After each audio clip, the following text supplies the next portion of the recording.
The maid noticed something impossible about the Mafia boss's blind daughter. The child drew perfect pictures of places she'd never been, described colors she'd never seen, and whispered a dead man's name in her sleep. What the maid discovered in the medical files made her blood run cold. The girl's blindness wasn't an accident. It was insurance. The iron gates of the Vescari estate didn't creak when they opened. They glided, silent and efficient, like everything else in Don Vescari's world. Marina pressed her sweaty palms against her thighs, trying to smooth the wrinkles from her cheap black dress. At 22, she'd cleaned apartments, scrubbed restaurant floors, even worked night shifts at a nursing home. But this was different. The Mercedes rolled through manicured gardens where even the shadows seemed calculated. 3 men in dark suits stood at intervals along the driveway, their eyes tracking the car like security cameras made of flesh. Marina's stomach twisted. The agency had told her the job paid triple the normal rate. They hadn't mentioned why. Miss Russo, the driver's voice was flat. No photographs. No phone calls from inside the house. No questions about the family. Understand? Marina nodded, though her mouth had gone dry. The estate loomed ahead, a modern fortress disguised as a villa, all glass and stone and money. As the car stopped, a woman in her 50s emerged from the entrance. Severe bun, press suit, eyes like a hawk evaluating prey. You're late, the woman said, though Marina had arrived exactly on time. I'm Signora Moretti, the head of household. The Don is particular about his daughter's care. You'll follow my instructions precisely. Of course, Marina's voice came out smaller than she'd intended. They walked through halls lined with art that probably cost more than Marina's entire neighborhood. Everything was pristine, cold, perfect, like a museum where nobody actually lived. Signora Moretti stopped at a heavy wooden door. The child is fragile. She's been through 6 caretakers in 2 years. The last one left without notice. She paused, her hand on the doorknob. Don't upset her. Don't ask about her condition. And whatever she says, she turned, her gaze sharp. Remember that she's a child with an active imagination. Nothing more. The warning felt like ice sliding down Marina's spine. The door opened. Bianca Vescari sat by the window in a pool of afternoon sunlight, her small frame almost swallowed by an oversized armchair. She wore a white dress that seemed to glow against her olive skin, her dark hair pulled back with a velvet ribbon. She looked like a porcelain doll, beautiful, delicate, and somehow wrong. Her eyes were open, but they were the color of milk. Completely white, without iris or pupil. Marina had been told the girl was blind, but seeing it was different. Those eyes stared straight ahead, unseeing, yet somehow Marina felt exposed under their gaze. Bianca, Signora Moretti said softly. This is Marina. She'll be helping take care of you. The girl didn't move, didn't blink. For a long moment, Marina wondered if she'd even heard. Then, quietly, she smells like lavender soap. The cheap kind from the market on Via Torino. Marina's breath caught. She did buy her soap there. How could? Bianca has an excellent sense of smell, Signora Moretti said quickly. Too quickly. You'll prepare her afternoon tea now, Marina. Kitchen is downstairs. Everything is labeled. Marina was dismissed before she could speak.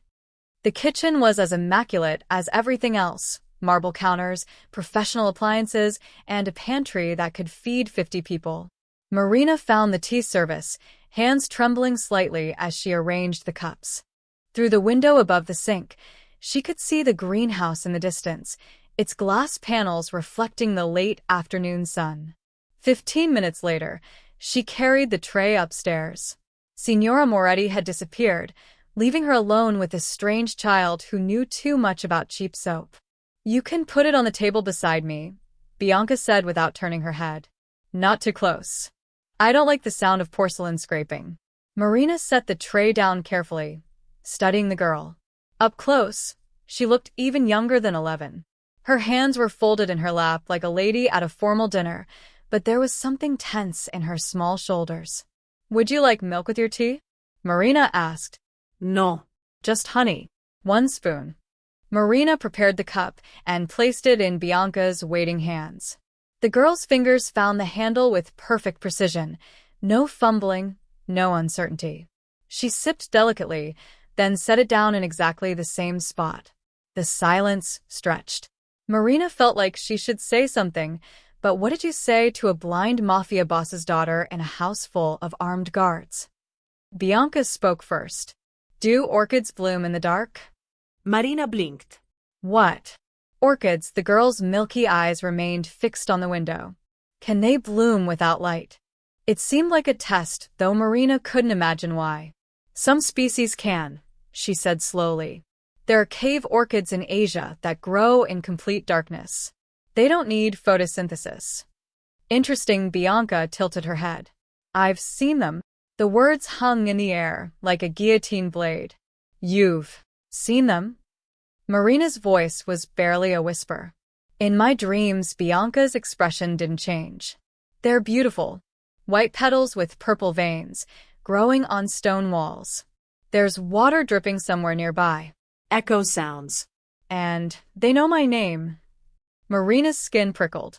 The girl spoke with such certainty, such detail. Colors. Patterns. Sounds. How did someone who'd been blind since birth dream in such vivid? Plants don't know names, Marina said carefully.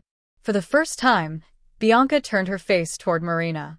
Those white eyes seemed to look through her, past her, into something Marina couldn't see. These ones do, Bianca whispered. They whisper it when I sleep. Over and over. Carlo. Carlo. Carlo. The cup in Marina's hand rattled against its saucer. That's not my name, Marina managed. I know, Bianca turned back to the window. It's his. Before Marina could ask who he was, footsteps echoed in the hallway. Heavy boots. Signora Moretti's clipped voice giving orders. The moment shattered like glass. Bianca's face smoothed into a pleasant, blank mask. Thank you for the tea, Marina. You may go. Marina stood on shaking legs, gathering the tray with numb fingers. As she reached the door, Bianca spoke one last time, so softly Marina almost missed it. Don't go to the greenhouse after dark. The tiles remember everything. The door closed behind Marina with a soft click that sounded like a cell locking shut. Marina barely slept that night. Her room in the servants' quarter was small but comfortable, far nicer than her apartment in the city, but every time she closed her eyes, she saw Bianca's milky stare and heard that whispered name. Carlo. Carlo. Carlo. By morning, she'd almost convinced herself it was nothing. Just a lonely child with an overactive imagination, like Signora Moretti had said. Blind children sometimes created elaborate fantasies to compensate for what they couldn't see. That had to be it. But the unease sitting in her chest wouldn't leave. At 8 o'clock sharp, Signora Moretti appeared at her door. The Don wants Bianca taken to the greenhouse this morning. She enjoys feeling the plants. Texture helps her understand the world. The woman's face was unreadable. You'll accompany her. Marina nodded, ignoring the flutter of anxiety in her stomach. Don't go to the greenhouse after dark, Bianca had said. Well, it was morning. Bright, safe morning. She found Bianca already waiting in the entrance hall, wearing a pale blue dress and white shoes. A guard stood nearby, massive, silent, his hand resting casually near his jacket where Marina was certain a gun hid. Good morning, Bianca, Marina said softly. The girl's head turned toward her voice. You didn't sleep well. I can hear it in your breathing, shallow, tired. Marina's forced smile faltered. I've fine. Should we go see the plants? Bianca's small hand found Marina's arm with unsettling accuracy. Her grip was light but steady as they walked through the back terrace and down the stone path toward the greenhouse. The guard followed 10 paces behind, his footsteps a constant reminder of where they were, what this family was. The greenhouse rose before them like a crystal palace, its glass panels catching the morning sun. Humidity rolled out when Marina opened the door, thick, warm air heavy with the scent of earth and growing things. Inside, rows of exotic plants created a jungle in miniature. Ferns with leaves as big as plates, flowering vines that twisted toward the ceiling, orchids in every color Marina could name and some she couldn't. "It's beautiful," Marina breathed. "Is it?" Bianca stepped inside, releasing Marina's arm. "Describe it to me." Marina started to speak, but the words died in her throat. Bianca was walking forward with complete confidence, no hesitation, no careful shuffling. Her small feet navigated the stone path between plant beds as if she'd memorized every inch. She didn't reach out to feel her way. She didn't pause or stumble. She walked like someone who could see. Bianca? Marina hurried to catch up. "Slow down, you might." Bianca stopped so suddenly Marina almost collided with her. The girl stood perfectly still, her white eyes fixed on a spot 3 feet ahead. The stone path continued, lined with terracotta pots of blooming roses. Nothing seemed out of place. "Something used to be there," Bianca said quietly. Her small hand pointed with absolute precision. A pot. Blue ceramic with white cracks. It had gardenias. They smelled like weddings and funerals at the same time. Marina stared at the empty space. Just clean stone tile, swept and neat. "There's nothing there now, sweetheart." "I know," Bianca knelt down, her fingers touching the tiles. "But there was. Right here." Someone moved it fast, dragged it. You can still feel where the base scraped the stone. Marina crouched beside her. The tiles looked perfectly normal, but when she ran her fingers across the surface, she felt it, the faintest roughness, like something heavy had been dragged across recently. And there, in the grout line, a smudge of dark soil, still slightly damp. Her heart began to pound. "How did you know?" "The air is different where plants used to be," Bianca said simply. "And I've seen this spot before. In my dreams, there was blood mixed with the soil." The temperature seemed to drop 20 degrees. "Bianca, that's not." Marina's voice cracked. She forced herself to sound calm, rational. "Dreams aren't real, honey. They're just your mind making stories." "Then why does the soil smell like iron?" Marina lifted her fingers to her nose. Beneath the earthy scent was something else, metallic, faint but unmistakable. She wiped her hand on her dress, fighting the urge to run. "What's going on here?" A sharp voice cut through the humid air. The guard had entered the greenhouse, his expression cold and alert. He looked at Bianca kneeling on the floor, at Marina's pale face, and his jaw tightened. "The young miss wanted to feel the plants," Marina said quickly, standing. Her legs felt weak. "We were just—" "The Don says it's time for the young miss to return inside." The guard's tone left no room for argument. He wasn't asking. Now. Bianca stood gracefully, brushing soil from her hands. As the guard took her arm, more firmly than necessary, she turned her blind eyes toward Marina. "The gardenias are in the incinerator now," she whispered. "But the pot is buried by the east wall, 3 feet down. If you dig, you'll find pieces. Some of them aren't ceramic." The guard pulled Bianca away, his grip tight on her small shoulder. Marina stood frozen among the orchids and ferns, her heart hammering against her ribs. Behind her, near the entrance, she heard the soft scrape of a shovel being moved. When she turned, a second guard stood there, watching her with flat, dangerous eyes. The message was clear. Stop looking. Stop asking. Stop thinking. But as Marina walked back toward the villa on trembling legs, one thought burned in her mind brighter than fear. What had they buried? Marina spent the rest of the day in a fog of anxiety. She served lunch, folded linens, organized the pantry, mindless tasks that kept her hands busy while her mind raced. The guards watched her more closely now. She felt their eyes tracking her movements through the villa, a constant weight on her shoulders. 3 feet down. Some of them aren't ceramic. What did that mean? What had Bianca seen in her dreams that made her say such things? By evening, Signora Moretti assigned her to help Bianca prepare for bed. Marina climbed the stairs with heavy steps, wondering what strange pronouncement the child would make tonight. The door to Bianca's room stood ajar, warm light spilling into the dark hallway. Marina knocked softly. "Bianca?" I'm here to help you get ready for bed. Come in, the girl's voice was lighter now, almost normal. Like their conversation in the greenhouse had never happened. The bedroom was enormous, twice the size of Marina's entire apartment back in Milan. A canopy bed dominated one side, draped in white silk. Bookshelves lined the walls, filled with volumes in Braille. A large window overlooked the gardens, now dark except for scattered security lights. Bianca sat at a small desk near the window, her hands moving across something on the surface. As Marina approached, she realized what it was: drawings. Dozens of them, scattered across the desk and pinned to a corkboard above it. Marina's breath caught. They weren't the simple, clumsy drawings of a blind child feeling her way through art. These were detailed, specific, impossible. Rendered in crayon with a child's hand but an artist's eye for detail. One showed a building, a warehouse, maybe, with a corrugated metal exterior and broken windows. The proportions were perfect.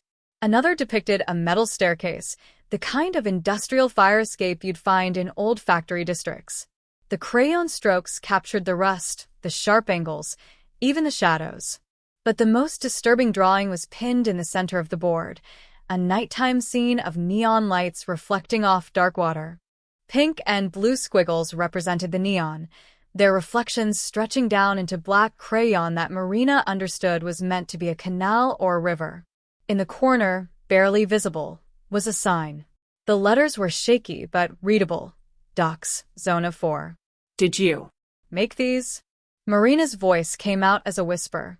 Bianca's milky eyes turned toward her, but the girl's expression was unreadable. I dream them. Then I draw what I remember. But how? How can you? Marina stopped herself, but the question hung in the air anyway. How can you draw what you've never seen? Everyone asks that. Bianca's small fingers traced the edge of the warehouse drawing. The doctors, the specialists Papa brought from Switzerland. They show me shapes, ask me to describe them. They think I'm making it up, her voice dropped. Or that I'm not really blind. Marina knelt beside the desk, bringing herself to Bianca's eye level. The girl's white eyes stared through her, unseeing but somehow aware. What do you think? For a long moment, Bianca didn't answer. Then, I think I see things that haven't happened to me. Places I've never been. Sometimes I'm walking, but it's not my legs.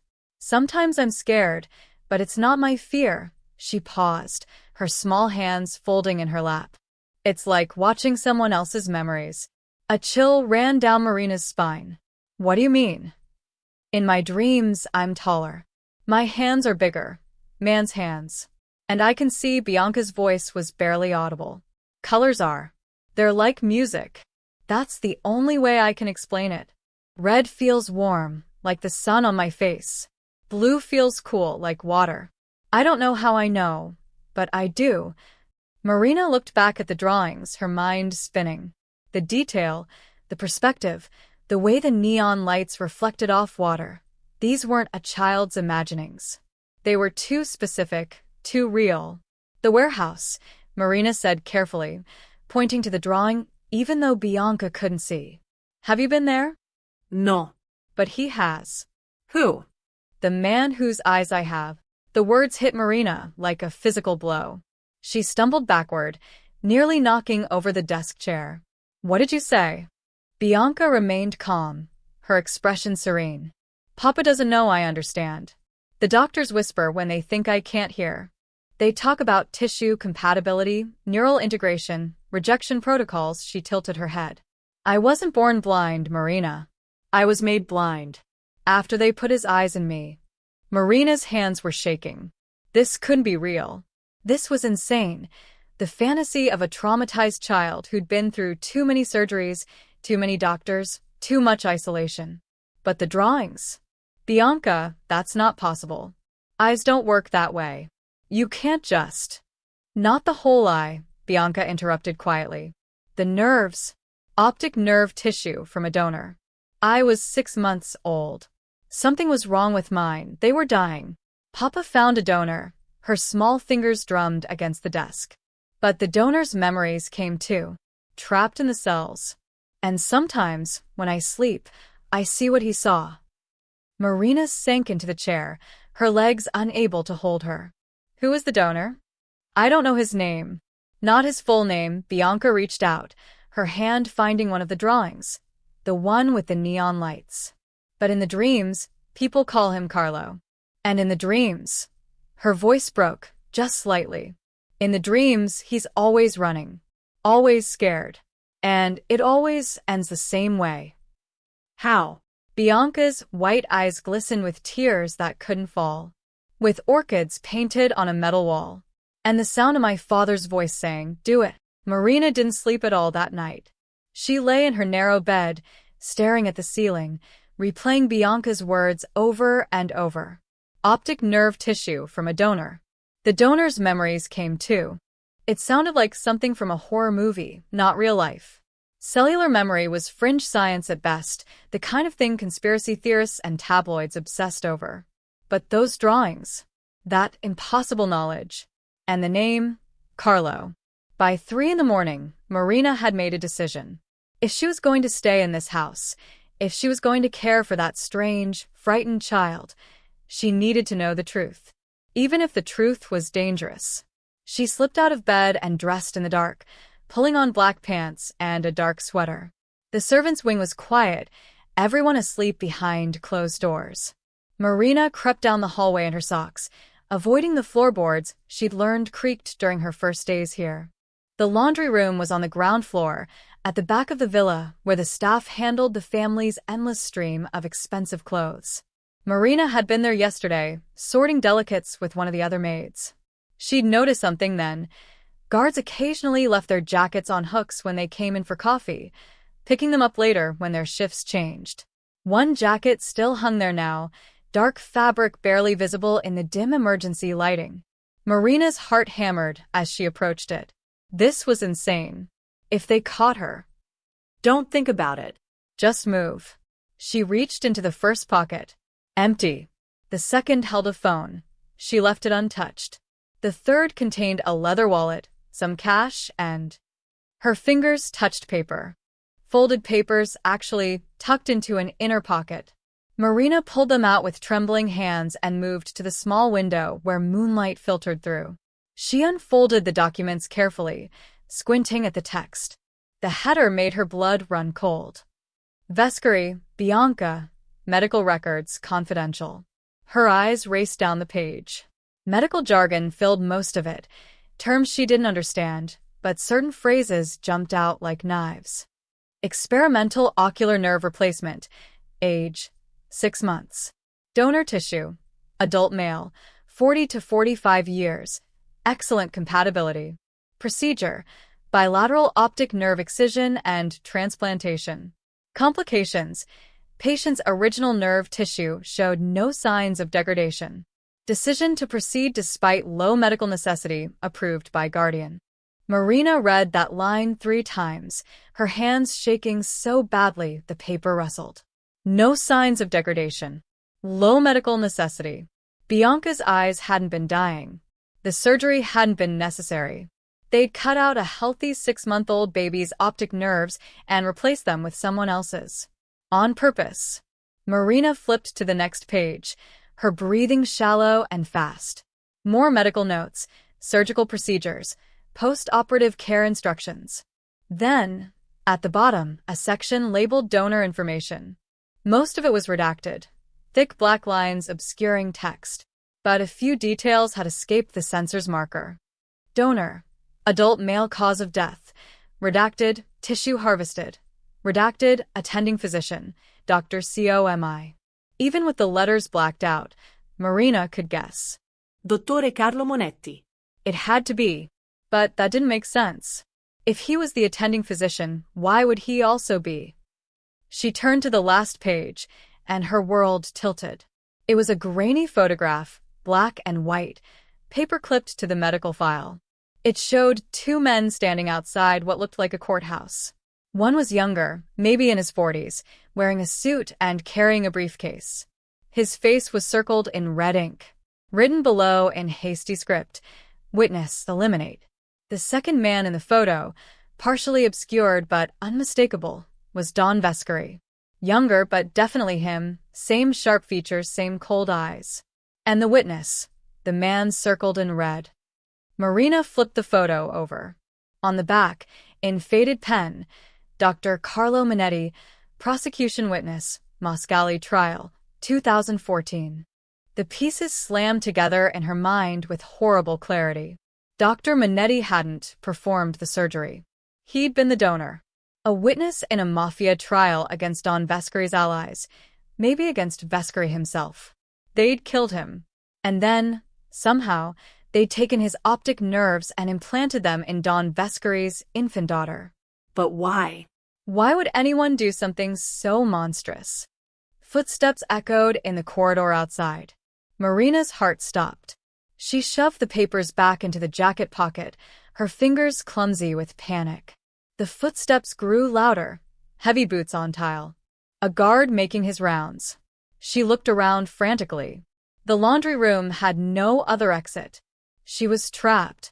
The footsteps paused right outside the door. Marina dove behind a rolling cart stacked with fresh linens, pressing herself flat against the wall. Her pulse roared in her ears, so loud, she was certain the guard would hear it. The door opened. Light from the hallway cut across the floor in a yellow rectangle. The guard's shadow stretched long and dark. Anyone there? His voice was rough, suspicious. Marina held her breath, her lungs burning. Through a gap between sheets, she watched his boots step into the room. He moved slowly, scanning the space. His hand rested on his gun. He stopped in front of the jacket hook, reached out, grabbed his jacket. Marina squeezed her eyes shut, praying he wouldn't check the pockets, wouldn't notice they'd been disturbed. The jacket rustled as he shrugged it on. Then the footsteps retreated. The door closed. Darkness returned. Marina stayed hidden for another 10 minutes, shaking so hard her teeth chattered. When she finally crept back to her room, dawn was breaking over the estate's manicured gardens. She climbed into bed fully clothed and stared at the ceiling, seeing only one thing. A baby girl, 6 months old, having her eyes stolen so her father's secrets could die in the dark. Marina made it through the morning on autopilot. She prepared Bianca's breakfast, hands steady despite the exhaustion pulling at her bones. She smiled when required, nodded at Signora Moretti's instructions, and avoided eye contact with every guard who passed. But inside, she was screaming. Every time she looked at Bianca's milky white eyes, she saw that medical file. No signs of degradation. Low medical necessity. A perfectly healthy baby, mutilated for reasons Marina still couldn't fully grasp. "You're quiet today," Bianca observed over her morning porridge. The girl ate delicately, each spoonful precise despite her blindness. "Something's wrong." "Just tired," Marina lied. "Didn't sleep well." "Neither did I." Bianca set down her spoon, her expression troubled. "I dreamed about the warehouse again. But this time I saw faces. There were 4 men. One of them was begging. He kept saying he had a daughter, that she needed him, her small hands clenched into fists. They shot him anyway." Marina's stomach turned. "Bianca, maybe you shouldn't." The man who was begging looked like the doctor in the painting downstairs.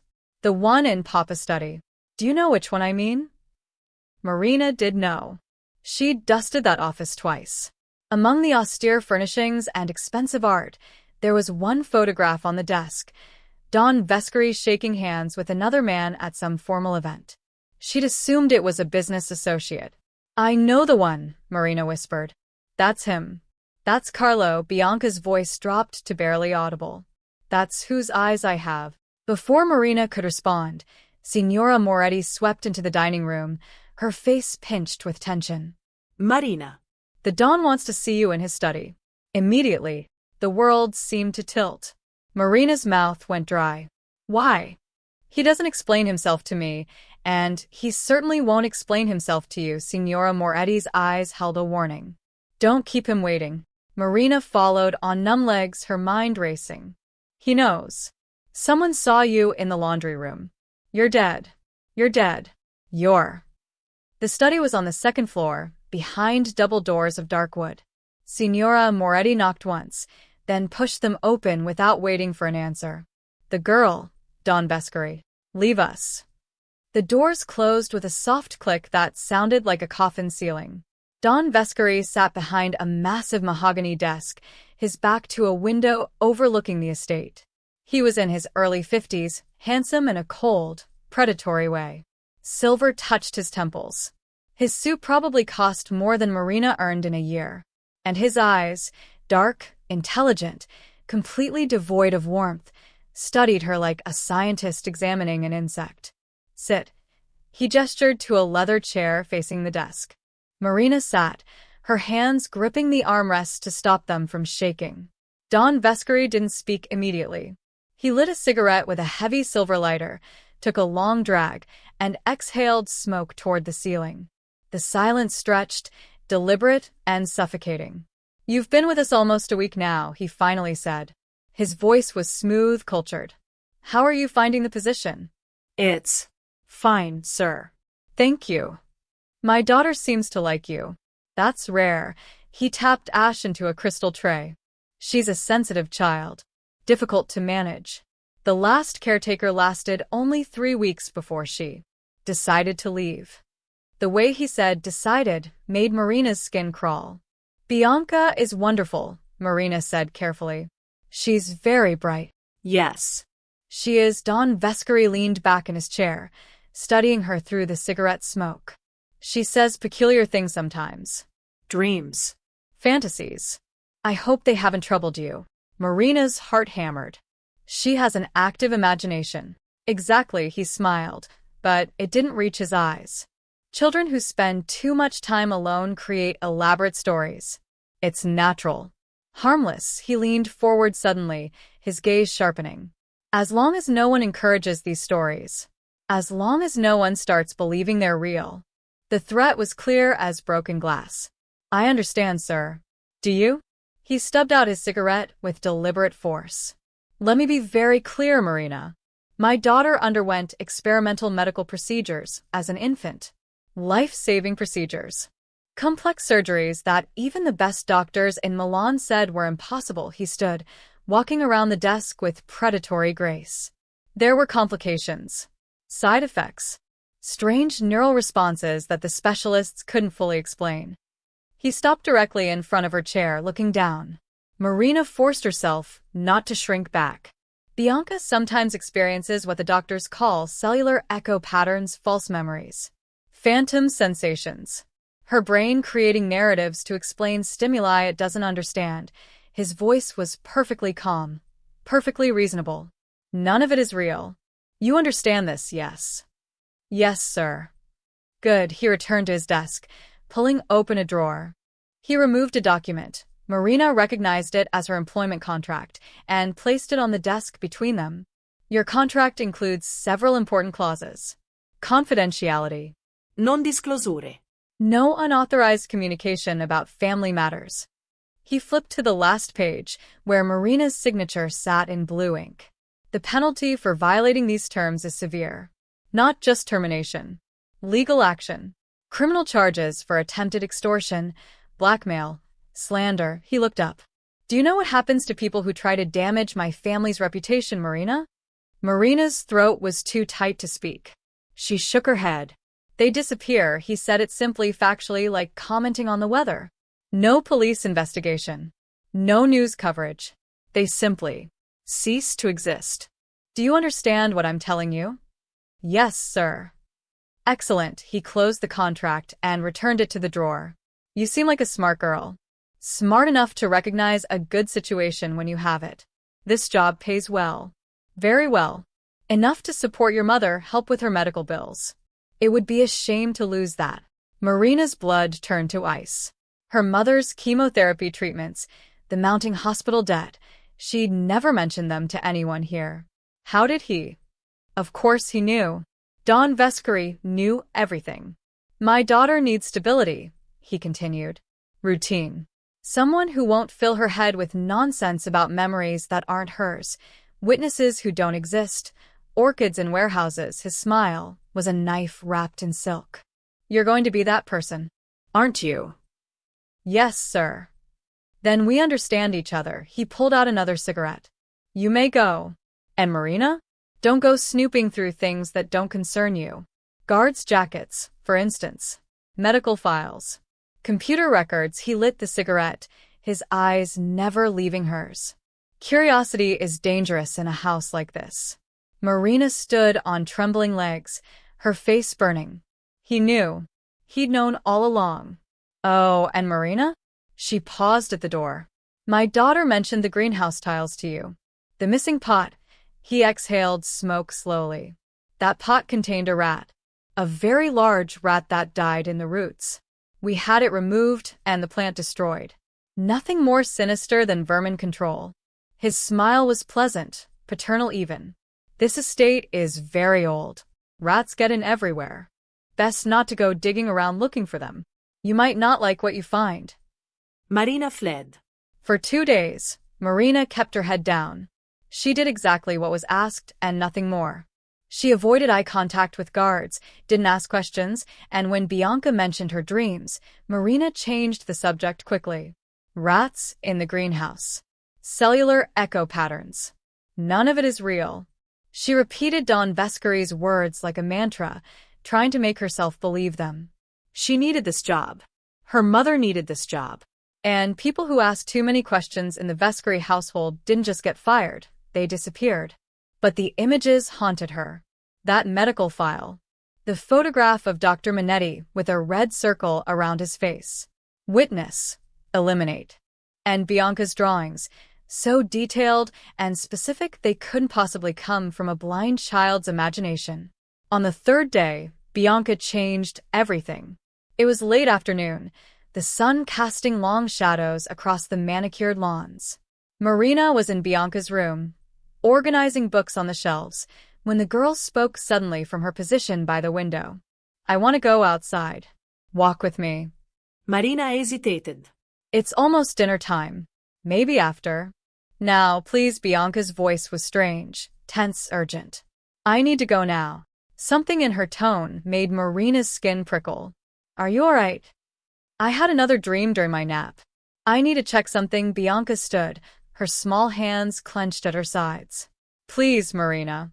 Before it fades, against her better judgment, against every survival instinct screaming at her to refuse, Marina agreed. She informed Signora Moretti they were taking an evening walk.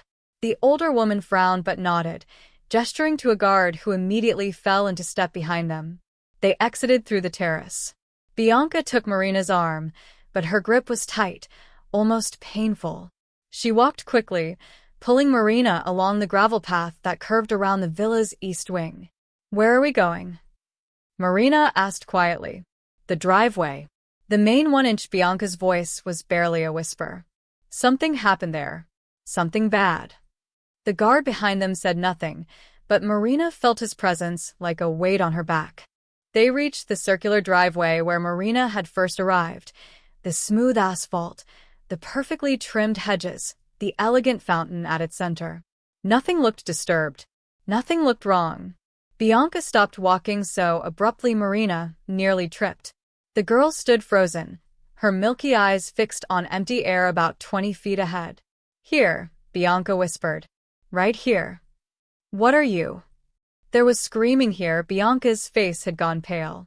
Last winter. December. It was snowing. Her free hand rose, pointing with eerie precision at a specific spot on the driveway. A truck. White van, actually. It stopped there because the gate wasn't opening fast enough. 3 men came from the trees. Marina's mouth went dry. Bianca, how could you possibly? Gunshots. 5 of them. Pop, pop, pop, pop, pop. Fast, like firecrackers. Bianca's voice was distant, dreamy, as if she were watching a movie only she could see. The driver tried to reverse. The tire screeched. You can still smell the rubber if you breathe deep. He swerved and hit the fountain edge. There, she pointed at the fountain's base. Marina looked. The marble was pristine, but when she stepped closer, she saw it, a small chip in the stone, recently patched with mortar, that didn't quite match the original marble. Her heart began to race. The driver's window exploded. Bianca continued, her voice hollow. Glass everywhere. He was begging. He said, I have the money, but they shot him anyway. Twice in the head. He stopped moving. The guard behind them shifted. Marina heard the leather of his jacket creak. They pulled him out of the van, Bianca said. Dragged him across the gravel. You can hear it in my dreams, the sound his shoes made. They took him toward the greenhouse. And one of them said, she paused, tilting her head as if listening to a voice only she could hear. He said, Don Vescari wants this one to disappear completely. No trace. That's enough, the guard's voice cut through the air like a blade. He stepped forward, his hand moving toward Bianca. The young miss needs to go inside. Now. But Marina couldn't move. Couldn't breathe. Because she'd heard the story before, fragments of it, whispered between two guards in the kitchen 3 days ago when they thought no one was listening. A delivery that went wrong. An informant who tried to skim money. A problem that was handled last December. Bianca shouldn't know. She couldn't know. Unless. I can see it when I close my eyes, Bianca whispered, tears sliding down her pale cheeks. I'm standing in the trees, watching. My hands, his hands, are holding a gun. And I can see everything. The snow. The blood on the white van. The man's face when he realized no one was coming to help him. Inside. Now the guard grabbed Bianca's arm, rougher than necessary. He had a daughter, Bianca said, her voice breaking. He kept screaming about his daughter. Tell my daughter, I love her. Please tell my daughter. She choked on a sob. But no one told her. They just buried him with the gardenias and the broken pot, and... The guard clapped a hand over Bianca's mouth, lifting her bodily off the ground. She struggled, making muffled sounds of distress. Hey! Marina lunged forward. Don't hurt her. Another guard appeared from nowhere, blocking her path. His face was hard, expressionless. Miss Russo, you should return to your quarters. The Don will want to speak with you. I didn't do anything. She just... Now. Marina watched helplessly as they carried Bianca toward the villa, the girl's small form limp in the guard's arms. At the doorway, Bianca turned her blind eyes back toward Marina one last time, and mouthed 2 words, help me. Then she was gone, swallowed by the house. Marina stood alone on the driveway as evening shadows lengthened around her. She looked at the fountain, at the patched marble, at the spot where Bianca said a man had died. The gravel beneath her feet was smooth and perfectly raked. But when she looked closer, she saw it. Dark stains between the stones, faded but still visible if you knew where to look. Not rust. Blood. Marina didn't wait for Don Vescari to summon her. She knew what was coming, another warning, another threat, maybe worse. But she had tomorrow off, her first day off since starting at the estate, and she intended to use it. That night, she lay in bed fully dressed, listening to the house settle into silence. At 1 a.m, when even the guard's footsteps had grown infrequent, she slipped out through the servants' entrance. The security focused inward, on protecting the family. No one cared if the help left. She caught the first bus into Milan as dawn broke, watching the estate disappear behind her through grimy windows. Her hands wouldn't stop shaking. The central library opened at 8. Marina was waiting at the doors. She headed straight for the archive section, where newspapers were stored on microfiche and old computers. A bored librarian pointed her toward the machine without looking up from his phone.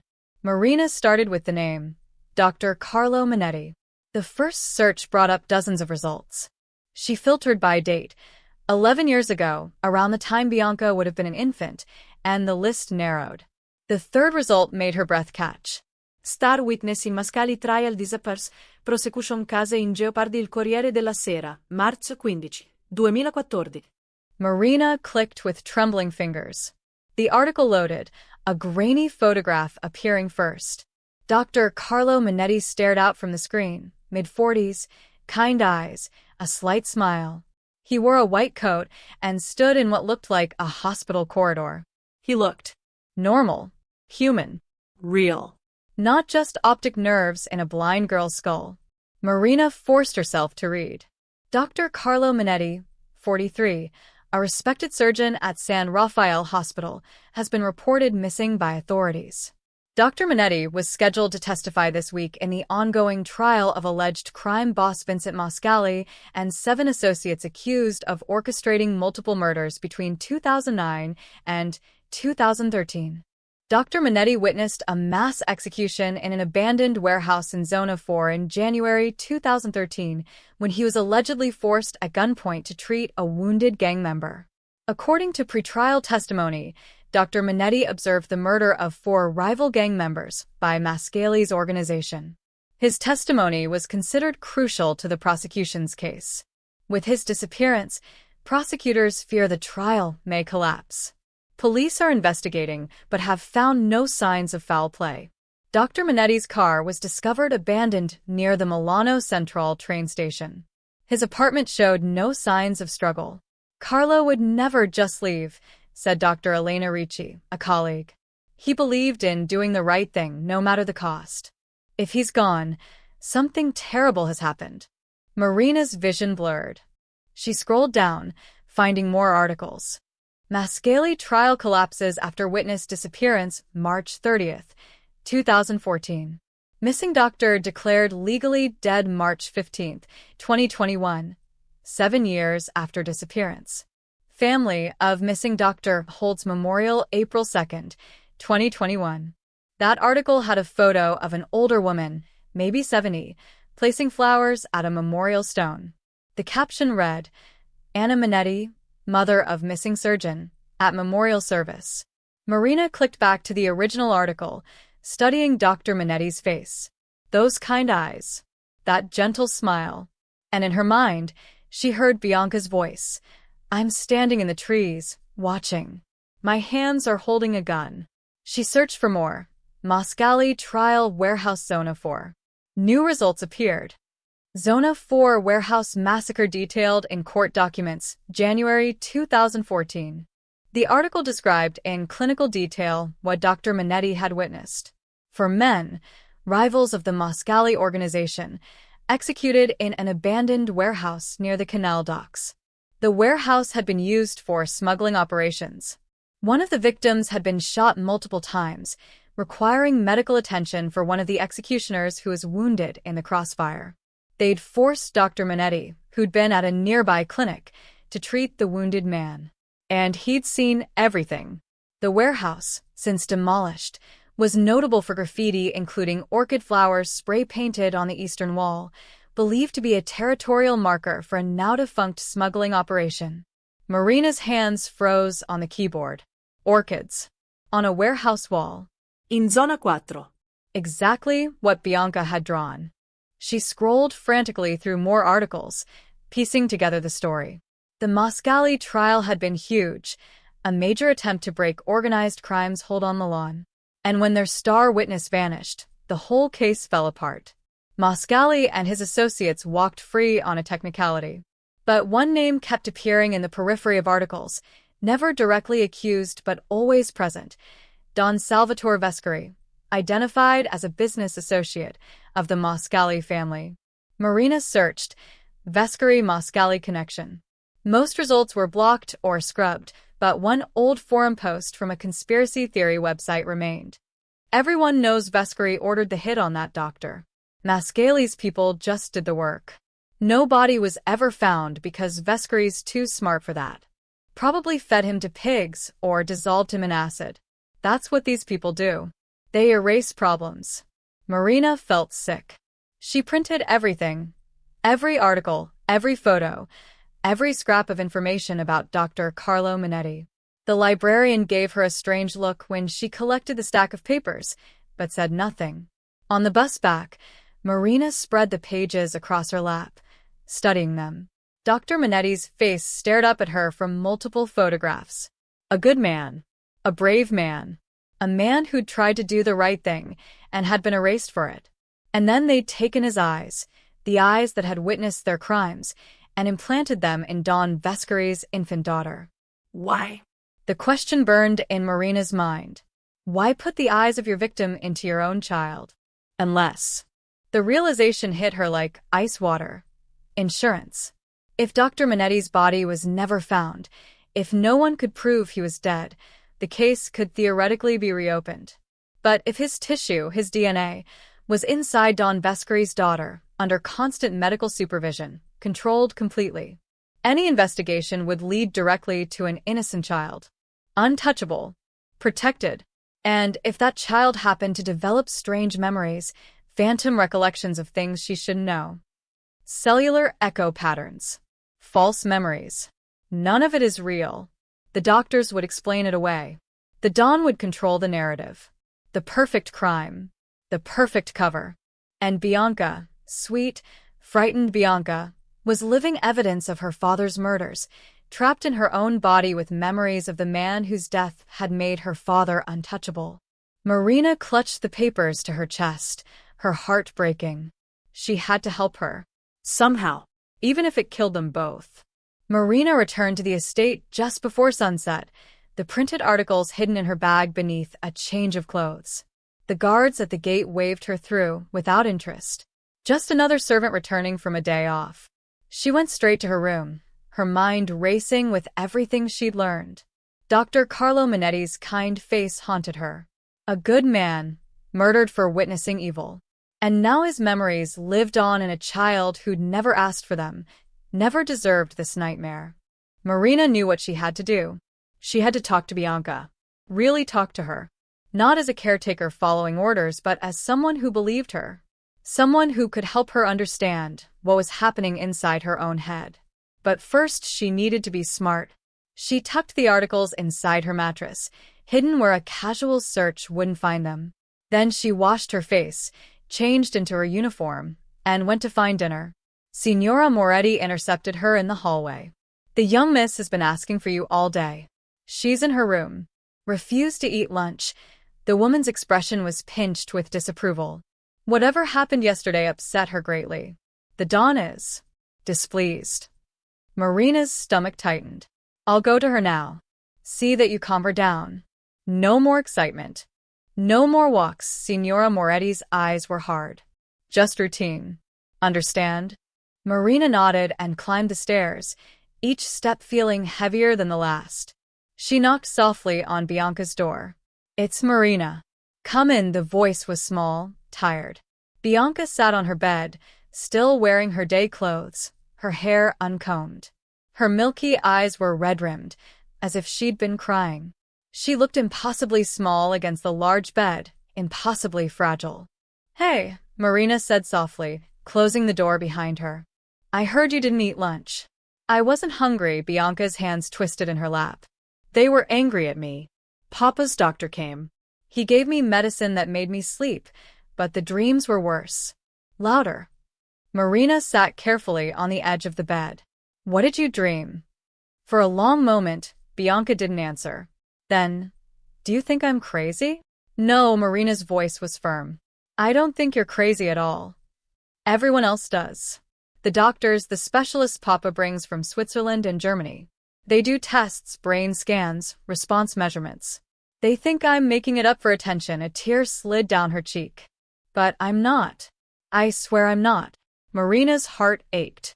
She thought of the articles hidden in her room, of Dr. Minetti's face. "Bianca." "What if I told you, I believe you? What if I said I think your dreams are real?" Bianca's head snapped up, her unseeing eyes wide. "You do?" "I think," Marina chose her words carefully, "I think the tissue transplanted into you when you were a baby might carry memories. Not full memories, but fragments. Impressions. And your brain is trying to make sense of them." "Cellular memory," Bianca whispered. "I read about it. In Braille books Papa doesn't know I have. The library sends them, and I hide them under my mattress." She leaned forward urgently. "It's real, isn't it? People who get heart transplants sometimes dream about the donor's life. Kidney recipients develop new food preferences. It's documented. It's controversial," Marina admitted. "Most scientists don't accept it, but there are cases." "My case is proof." Bianca's small hands gripped Marina's. "I see things I couldn't possibly know. The warehouse in Zona 4, I've never been there, but I can draw it perfectly. The orchids on the wall, the way the neon reflects off the canal water at night. The rust on the metal stairs. Her voice dropped to a whisper. The faces of the men who died there. Marina felt cold. You see their faces? 4 men. I see them begging. I see them die. Bianca's grip tightened painfully. And I see whose hands are holding the gun. Not my hands. His hands. Carlo's hands. Marina's breath caught. Carlo was one of the killers. No. Bianca shook her head violently. Carlo was forced to watch. He was there to treat someone who was wounded, one of the bad men. They made him help, and then they made him watch, so he'd be too scared to tell anyone. Her voice broke. But he told anyway. He was brave. He testified. And that's why they killed him. How do you know all this? I don't just see what he saw. I feel what he felt. Bianca's tears flowed freely now. His fear. His guilt about the men he couldn't save. His terror when he realized they were coming for him. She pressed her palms against her eyes. The worst part is the end. I dream it over and over. The night they took him. Marina's mouth was dry. Tell me. Bianca took a shuddering breath. January. Cold. He was leaving the hospital late. There was an emergency surgery. He walked to his car in the parking garage. 3 men were waiting. Her voice became distant, recounting rather than remembering. They had guns. They put a hood over his head. Drove him somewhere. I can hear the car engine, smell the leather seats, feel the vibration of the road. Where did they take him? Back to the warehouse. The same one where he witnessed the murders. Bianca's body trembled. They wanted him to know. They wanted him to understand this was punishment. One of them said. She swallowed hard. You should have kept your mouth shut, doctor. Now you pay the price. Bianca, you don't have to. He begged. The words came out broken, anguished. He told them he had a mother who needed him. He offered the money. He promised he'd recant his testimony, leave the country, disappear. Bianca's face crumpled. But the man in charge, the one whose voice was calm and cold, said, Too late for that. You've already seen too much. Was it your father? Marina had to ask. Was Don Vescari there? I don't know. The memories are fragmented, flashes, not a complete picture. But I hear his voice sometimes, giving orders. Bianca grabbed Marina's hands again. They shot him. Not right away. They wanted him to suffer. They hurt him first. And then, at the end, when he was dying, her voice dropped to barely audible. Someone said, Take the eyes. Vescari wants the eyes. The room seemed to spin. They took his eyes while he was still alive. Marina felt bile rise in her throat. Almost dead. Maybe already gone. I can't tell where the pain stops and the darkness begins. Bianca was sobbing now. And then nothing. Just black. Until I woke up in a hospital crib, and the world was dark, and I've been dark ever since. Marina pulled the girl into her arms, holding her while she cried. Her mind reeled with the horror of it. They'd murdered Dr. Minetti and harvested his optic nerves for a 6-month-old baby. Not to save her, to hide evidence. To ensure their witness stayed silent forever. I'm so sorry, Marina whispered into Bianca's hair. I'm so sorry. I don't want his memories anymore, Bianca whimpered. I just want to be normal. I just want to see the world as me, not as a dead man. Marina held her tighter, her own tears falling now. Because she knew the terrible truth.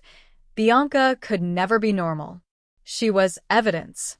She was insurance. She was her father's greatest protection and his darkest crime, all wrapped into one blind little girl who saw too much. 3 days passed. 3 days of Marina watching Bianca sink deeper into silence, barely eating, barely speaking. The girl spent hours sitting by her window, her milky eyes staring at nothing while tears tracked down her face. Marina couldn't bear it anymore. She knew it was dangerous, insane even. But Bianca needed closure, needed to understand that her memories were real, that she wasn't losing her mind. And Marina needed proof, something concrete she could use if things went wrong. On Thursday evening, during her scheduled break, Marina approached Antonio, the young gardener's nephew who made deliveries to the estate. She'd seen him smoking behind the kitchen, complaining about his uncle's strict rules. I need a favor, she said quietly, slipping him 200 euros, most of her first paycheck. And you can't tell anyone. Especially not the guards. Antonio's eyes widened at the money. What kind of favor? I need a car. Just for a few hours tonight. And I need you to create a distraction at the East Gate around midnight. He studied her face, then the money. This is about the little girl, isn't it? The blind one. Marina's heart raced. Why would you say that? My uncle talks. Says she's cursed. Says she knows things she shouldn't. He pocketed the money. Midnight. East Gate. I'll set off some fireworks in the woods. Make them think poachers are out there. You'll have maybe 20 minutes before they realize it's nothing. That's all I need. At 11:30, Marina crept to Bianca's room. The girl was awake, sitting in bed with her hands folded in her lap, as if she'd been expecting this. We're going out, Marina whispered. To the warehouse. The real 1-inch. Bianca's breath hitched. Are you sure? You need to see it. To understand your memories are real, not madness. Marina helped her into dark clothes, a jacket, soft shoes. Can you be very quiet? Yes, Bianca's voice was small but determined. I want to go. I need to know. They slipped down the servants' stairs, avoiding the main corridors where guards patrolled. Marina's heart hammered against her ribs as they crossed through the kitchen and out the back service door.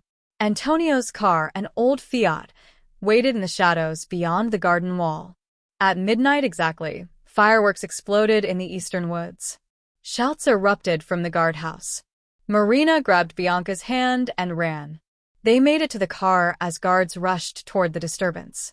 Marina's hands shook so badly she could barely get the key in the ignition. Then they were moving, rolling down the service road with the headlights off until they reached the main road. We did it, Marina breathed, flicking on the lights. Bianca sat rigid in the passenger seat, her face pale. The warehouse is in Zona 4, near the canal docks. There's a blue sign. I can't read it in the memories, but it's shaped like a rectangle. Marina drove into Milan, following Bianca's fragmentary directions. The girl tilted her head at intersections, as if listening to voices Marina couldn't hear. Left here. No, wait, right. There's a chemical smell. They entered the industrial district near the canal, abandoned factories, graffitied walls, broken streetlights casting pools of sickly orange light. Marina's skin crawled. This was exactly how Bianca had drawn it. Stop, Bianca's hand shot out. We're close. I can feel it. Marina parked on a deserted side street. The canal stretched ahead, black water reflecting distant neon signs. And there, between two collapsed buildings, stood a warehouse, rusted metal siding, broken windows, keep-out signs weathered to illegibility. On the eastern wall, barely visible in the darkness, were faded spray-painted orchids. Marina's blood turned to ice. Bianca. That's it, the girl's voice was hollow. That's where he died. They approached slowly, Marina guiding Bianca over cracked pavement and debris. The warehouse door hung open, one hinge broken. Inside was darkness and the smell of rust, old concrete, and something else, something organic and rotten. Marina pulled out her phone, using the flashlight. The beam cut through the darkness, revealing a vast, empty space. Concrete floors stained with oil, and God knew what else. Metal beams overhead. Graffiti avaibara, tafs, territorial markers, cruda drawings. And on the far wall the orchids. Dozens of them, painted in fading purple and white. Bianca took 3 steps inside and collapsed. Bianca. Marina dropped beside her. The girl was conscious but trembling violently, her hands pressed against her temples. It's too much, Bianca gasped. Too loud. All of it at once. Her body went rigid. Her milky eyes rolled back. And then she began to speak in a voice that wasn't quite her own. Deeper, masculine, thick with terror. Please, I have a mother. She's 72. She needs her medicine. I'm all she has. Marina's blood froze. I'll leave Italy. I'll never testify. I'll say I lied. Please, please don't. Bianca's small body convulsed. She turned her head toward the back corner of the warehouse, the movement sharp and unnatural. No. No, not there. Please, not there. She screamed. The sound ripped through the empty warehouse, echoing off metal and concrete. Marina grabbed her, holding tight as Bianca thrashed and screamed words that made no sense. Medical terms, please in different languages, prayers Marina had never heard. Then, suddenly, silence. Bianca went limp in Marina's arms. Bianca? Bianca. The girl's eyes fluttered open. When she spoke, her voice was her own again, small and broken. He's here. Part of him is still here. What do you mean? They didn't take all of him. Bianca's hand lifted, pointing with impossible precision to the back corner where her phantom self had screamed. They left something. A piece. Buried shallow, under the concrete. Marina stared at the corner. In her phone's light, she could see the floor there was different. Newer concrete, poorly patched, the color slightly off from the surrounding area. They came back later, Bianca whispered. After they took what Papa needed. They dumped the rest here and poured concrete over it. Quick work. Sloppy. Marina felt sick. We should go. We shouldn't be here. Wait, Bianca struggled to her feet, swaying. She moved toward the orchids on the wall, her steps uncertain. Marina rushed to support her. Bianca's hands found the graffiti, fingers tracing the painted petals. And then she spoke, her voice clear and strong. His name was Carlo Minetti. He was 43 years old. He liked classical music and terrible action movies. He collected rare orchids because his daughter. She stopped, confused. No, not daughter. Niece. His niece loved them. Bianca, how do you know? He was a good man who made one mistake. He believed the law would protect him. Tears streamed down Bianca's face. And my father killed him for it. Used him. Put pieces of him inside me so I'd be evidence of the crime and insurance against discovery all at once. She turned her blind eyes toward Marina, and in that moment, she looked far older than 11. My father's greatest weapon isn't guns or money or fear. It's me, a broken little girl who sees his sins but can never speak them without destroying herself. Behind them, tires screeched on pavement. Car doors slammed. Heavy footsteps running. Marina's heart stopped. No. No. No. No. Flashlight beams cut through the darkness. Guards poured through the warehouse entrance, at least 5 of them, all armed, and walking calmly behind them, his expression cold as death. Don Vescari. The guards surrounded them within seconds, guns drawn but pointed at the ground. Professional. Controlled. Waiting for orders. Don Vescari walked through the warehouse like he owned it, which, Marina realized with sinking dread, he probably did. His expensive shoes clicked against the stained concrete. He didn't look angry. That was somehow worse. Bianca, his voice was soft. Almost gentle. Come here, princess. Bianca didn't move. She stood pressed against the wall with the painted orchids, her small body trembling. How did you find us? I always know where you are, he gestured to one of the guards, who stepped forward and opened his palm. A small electronic device blinked with a tiny red light. Your shoes. The heel. I've had trackers in all your clothing since you were 4 years old. He glanced at Marina, his eyes dead and cold. Did you really think you could take my daughter out of my house without me knowing? Marina's legs felt like water. I just wanted to help her. Help her? Don Vescari's laugh was bitter. By bringing her here? To this place. He looked around the warehouse with something almost like nostalgia. I suppose I should have had it demolished years ago. But I'm sentimental about certain things. He walked toward the painted orchids, running his fingers over them exactly, as Bianca had done. Carlo did these, you know. Before, he smiled at the memory. We held him here for 3 days before the end. He was an artist, liked to draw to calm his nerves. One of my men gave him spray paint as a joke. Paint something pretty, doctor.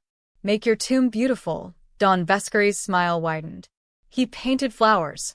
Even knowing he was going to die, he painted flowers. Marina felt bile rise in her throat. Bianca's voice was barely a whisper. Why? Why what, princess? Why did you put his eyes in me? Bianca's hands clenched into fists. I wasn't sick. The medical file said my nerves were healthy. You did it anyway. Why? For a long moment, Don Vescari said nothing. He stood with his back to them, staring at the orchids. When he finally spoke, his voice carried the weight of confession. Because I had no choice. He turned, and Marina saw something unexpected in his face. Not cruelty, but exhaustion. The Mascali trial was going to destroy everything. 15 years of work, of building an empire, all because this one doctor decided to be a hero. He pointed at the back corner where Bianca had sensed the burial site. Carlos saw things no civilian should ever see. And then he testified. Put everything at risk. So you killed him, Marina said. Of course I killed him, Don Vescari said it like stating the weather. But killing him wasn't enough. His testimony was already on record. His DNA was in the system. If his body was found, even years later, it could be linked to that night, to this warehouse. To me, he lit a cigarette with steady hands. I needed insurance. Something that would make any investigation impossible to pursue. So you put his tissue inside your own daughter, Marina breathed. Made her into evidence. Made her into protection. Don Vescari's eyes moved to Bianca. If anyone ever found Carlos' DNA, in medical databases, in random testing, it would trace back to you, princess. To a little girl who received life-saving transplants. Legitimate medical procedures. Documented. Legal. But I wasn't dying. Bianca's voice cracked. You made me blind for this. You were 6 months old. You wouldn't remember sight anyway. His tone was almost defensive. And the procedure worked. Your body accepted the tissue perfectly. Better than any of the specialists predicted. The memories, Marina said suddenly, understanding flooding through her. You didn't know about the memories. Don Vescari's jaw tightened. No. That was unexpected. The doctors called it impossible. Cellular memory is pseudoscience, they said. But Bianca started having dreams when she was 4 years old. Nightmares about things she couldn't possibly know. About the warehouse, Bianca whispered. About the murders. About him. I brought in specialists from everywhere. Geneva. London. Tokyo. Don Vescari took a long drag on his cigarette. They did tests, scans, treatments. Most said it was just childhood imagination. A few suggested the neural tissue might carry trace electromagnetic patterns, memory echoes stored at the cellular level. No one could explain it definitively. And you couldn't remove the tissue, Marina said, because then she'd be blind forever. And because removing donor tissue from a child would raise questions. Investigations. Don Vescari's smile was grim. The perfect insurance became a perfect prison. For both of us. He walked toward Bianca, who pressed harder against the wall. He knelt in front of her, bringing himself to her eye level. When he spoke, his voice was softer than Marina had ever heard it. I never wanted to hurt you, Bianca. You must believe that. Everything I did was to protect our family. To keep you safe, keep you provided for. Safe. Bianca's laugh was sharp, broken. I see murders in my sleep. I feel a dead man's fear. I'm blind because you needed a hiding place for evidence. Tears streamed down her face. You made me into a grave, Papa. A living grave. Don Vescari's face hardened. He stood, the moment of softness vanishing. You're my daughter. That's all you need to be.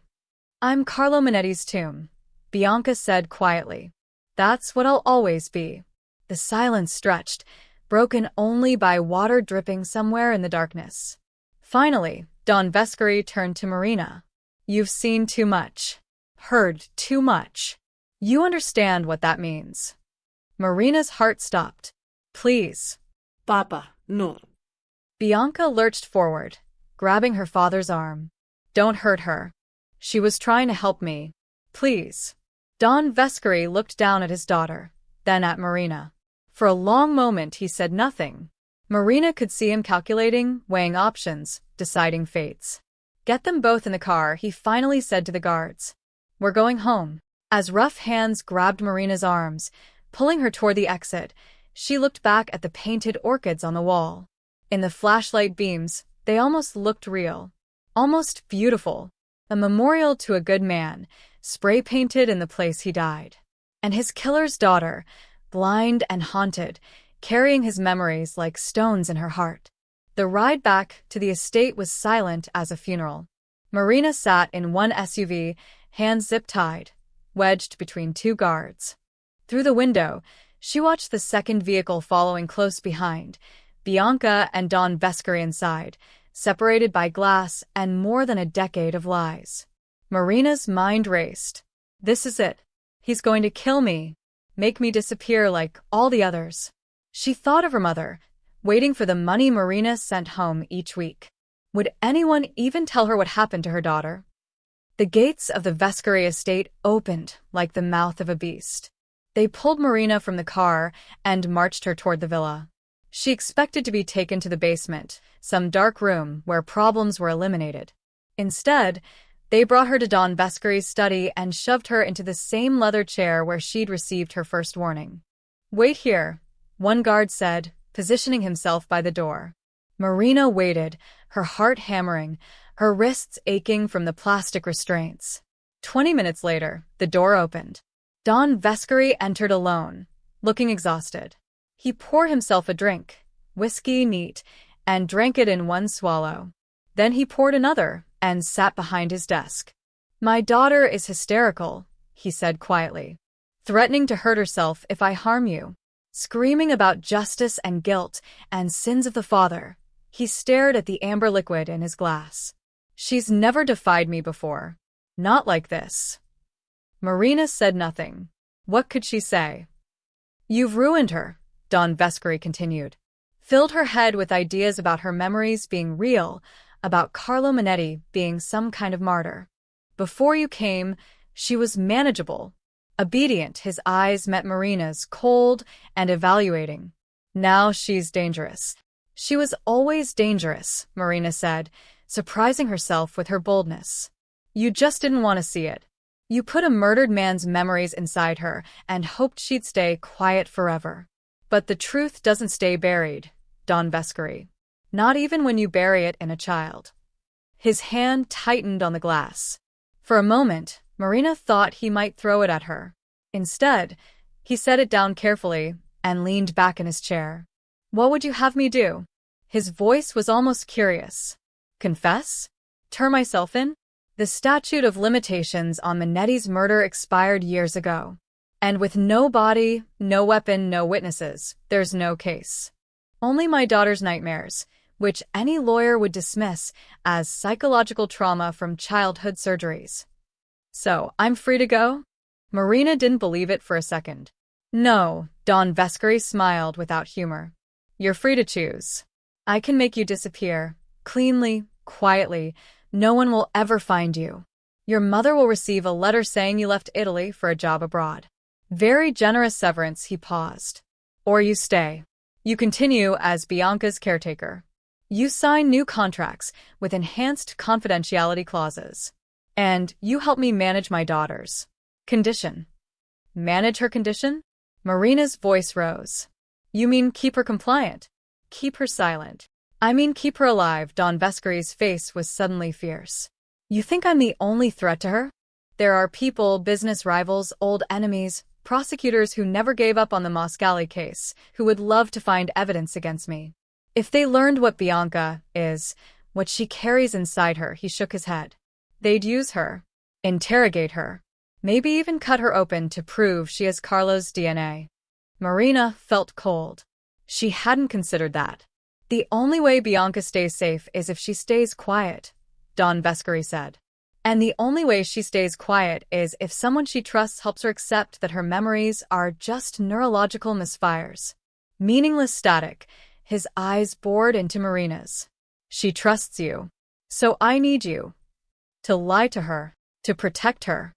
Marina looked down at her bound wrists. "And if I refuse both options?" "Then you've already made your choice." His tone was flat, final. Before Marina could respond, the study door burst open. Bianca stood in the doorway, her hair wild, her face flushed. She dressed herself, badly, buttons misaligned, one shoe missing. But she stood straight, her milky eyes blazing with something Marina had never seen before: fury. Let her go, Papa. Don Vescari stood.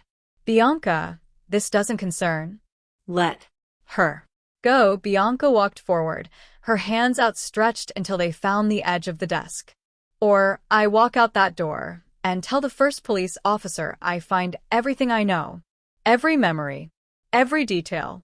Let them dismiss it as nightmares, but I'll keep talking. To prosecutors, to journalists, to anyone who'll listen. No one will believe you. Maybe not. Bianca's smile was sharp, too old for her face. But they'll investigate. They'll test my DNA. They'll find Carlo's tissue inside me, and wanna know why. They'll dig up that warehouse. And even if they can't prove murder, they'll destroy you with questions.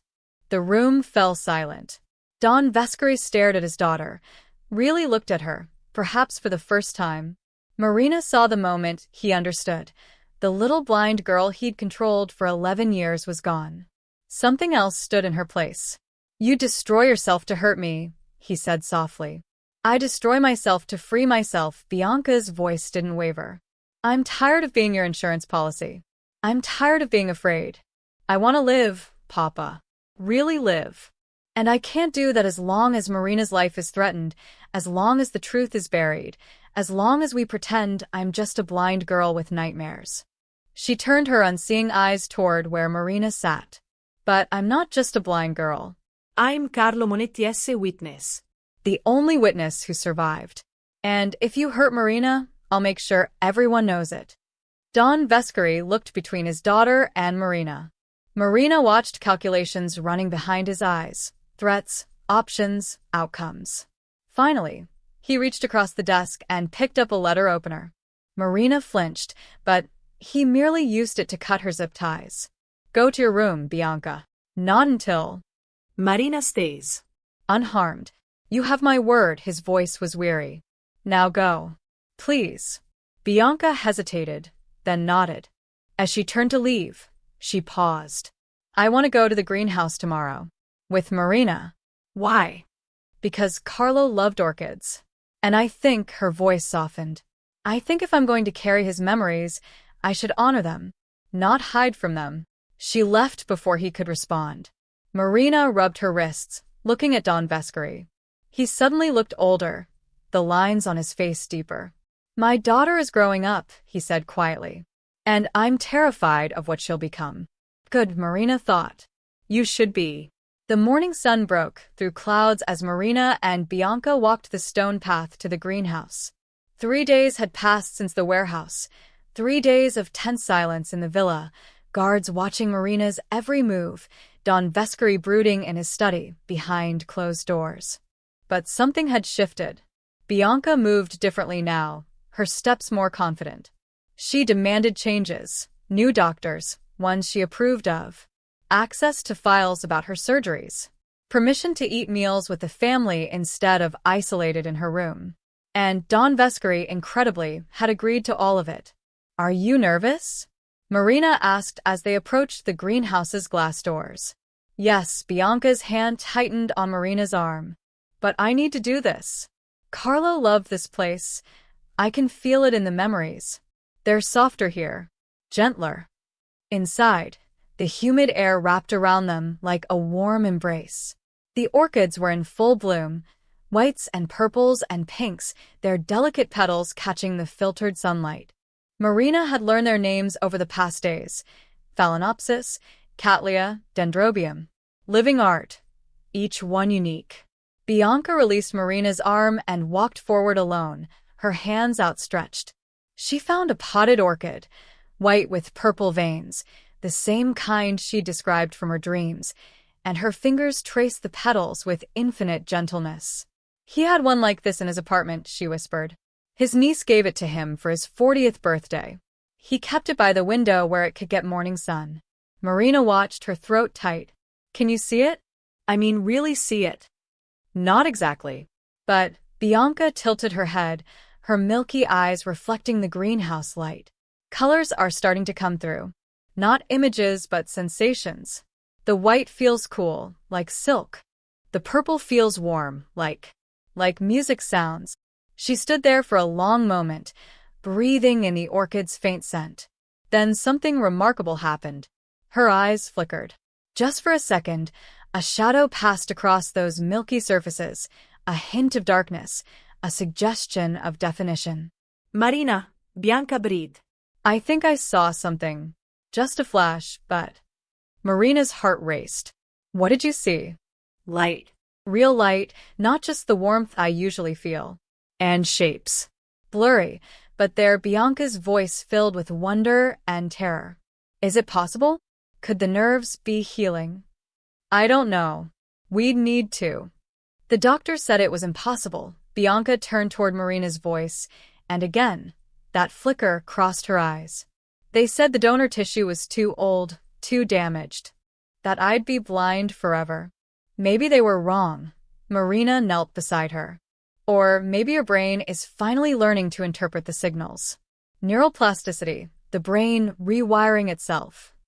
Bianca's hands trembled against the flower petals. If I can see. If I can really see. She didn't finish the sentence, but Marina understood. If Bianca could see, she'd no longer be just the blind daughter, the protected secret. She'd be something else entirely. They heard footsteps on the path outside. Don Vescari appeared in the doorway, his figure backlit by morning sun. He looked smaller somehow, less imposing than before. Bianca. We have guests for lunch. You should prepare. I'm staying here. Bianca didn't turn toward him. The orchids help. The memories are clearer here, but they don't hurt as much. Don Vescari stepped inside, his shoes clicking on the tile floor. You can't spend your life in a greenhouse. Why not? You spent my life building prisons finally. Bianca turned to face him. A prison of blindness. A prison of secrets. A prison of fear. I protected you. You protected yourself, but Bianca's voice wasn't angry, just tired. I understand that now. You did terrible things, and you used me to hide them. But Papa, she paused, and something shifted in her expression. I don't want revenge. I don't want to destroy you. I just want to live. Don Vescari stared at his daughter. What are you saying? I'm saying I'll keep your secrets. Carlo's memories, the warehouse, all of it. I'll bury it. Bianca's small hands clenched. But in return, you give me something. What? Everything. Bianca's milky eyes fixed on where her father stood with eerie precision. You teach me the business. All of it. The legitimate operations, and the other kind. You introduce me to your associates. You train me to understand money, power, leverage. Marina's breath caught. Don Vescari looked stunned. You're 11 years old. I'm 11 years old with the memories of a murdered witness in my head. Bianca's voice was steel wrapped in silk. I've seen things no child should see. I know how your world works. I've watched murders through dead eyes. You can't unbreak me, Papa.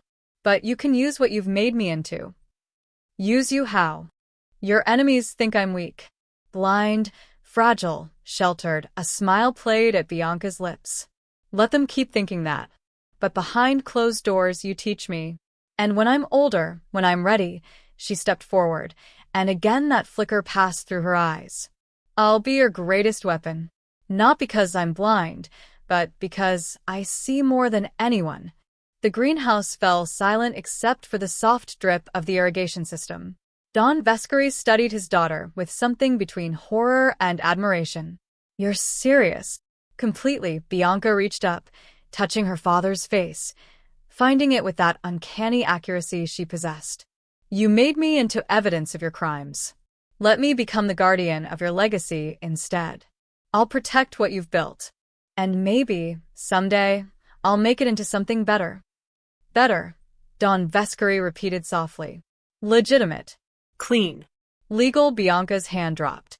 Carlo's memories taught me something. The violence, the fear, the killing, it all ends badly. Even for the ones who win. But power, real power, comes from building things that last. She turned back to the orchids. These flowers have survived for thousands of years. Not through strength, but through adaptation. Don Vescari was quiet for a long moment. Then, you want to adapt the family business. I want to evolve it. Bianca touched another orchid, her fingers gentle. But first, I need to see, really see, not just Carlo's memories, but the world as it is now. You'll hire the best doctors, the ones who do experimental treatments, whatever it takes. And if you regain your sight, then I'll finally look you in the eye, Papa, and tell you I forgive you. Bianca's voice cracked slightly. Because someone has to break the cycle. And it might as well be me. 1 week later, Marina stood in the family dining hall, watching. Bianca sat at the long table, her posture perfect, while Don Vescari's 3 most trusted associates presented reports on shipping operations. The girl listened intently, asking questions that revealed an understanding far beyond her years.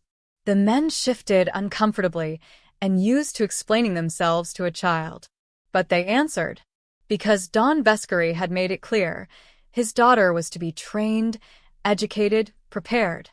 Bianca's vision hadn't fully returned, but shapes were becoming clearer each day.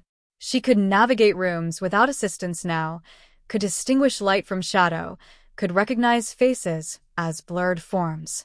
The doctors called it impossible. A miracle. Neural regeneration that shouldn't happen. But Marina understood the truth. Bianca was fighting for every bit of sight, pushing her damaged nerves to work through sheer willpower. Because she needed to see, needed to be ready. Marina, Bianca's voice cut through the business discussion. What do you think? Should we invest in the northern properties or focus on coastal developments? The men looked at Marina with surprise. The maid, being consulted on business matters? But Don Vescari nodded slightly, and Marina understood. This was her role now. Not just caretaker, but advisor. The one person Bianca trusted completely.